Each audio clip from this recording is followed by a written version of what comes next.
ஆச்சரியமாக இருக்கும் கேட்குறதுக்கு. ஜெஃப் பிசோஸ் 13,000 கோடிக்கு அதிபதிங்க, அமேசானோட நிறுவனத்தினுடைய சிஇஓ. அவனுடைய வாட்ஸ்அப் உரையாடலை ஹேக் பண்ணிட்டான், திருடிட்டான். வாட்ஸ்அப்பில் பேசினதை எங்கே எண்டு டு எண்டு என்கிரிப்ஷன்லாம். உங்களுக்கு ஒரு உதாரணத்தையே சொல்கிறேனே. 2 மாதத்துக்கு முன்னாடி ஒரு பையன் யூஜி முடிச்சுட்டு பிஜி அப்ளை பண்ணுறான். நல்ல மார்க் வாங்கி சிக்காகோ யூனிவர்சிட்டியில் அவனுக்கு கிடச்சிருச்சு.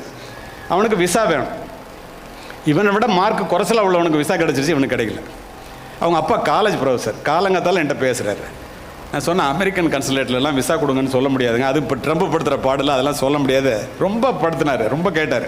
நான் சொன்னேன், என்ன காரணம்னு வேணால் தெரிஞ்சு சொல்கிறேங்க அப்படின்னு சொல்லிவிட்டு, ஒரு பெரிய ஐபிஎஸ் ஆஃபீஸர், நான் திருச்சி எஸ்பியாக இருக்கும்போது அவர் தஞ்சாவூர் எஸ்பி, அவர் பாஸ்போர்ட் ஆஃபீஸில் சீஃபு, பேங்காக்கில் இருக்கார். அவர்கிட்ட பேசி, எனக்கு இந்த மாதிரி ஒரு ஹெல்ப் வேணும்னா, என்ன மூர்த்தி, என்ன விஷயம் இவ்வளோ தூரம் கேட்குறீங்கன்னாரு. இல்லை சார், இந்த மாதிரி ஒரு ப்ரொஃபஸர் புள்ள வந்து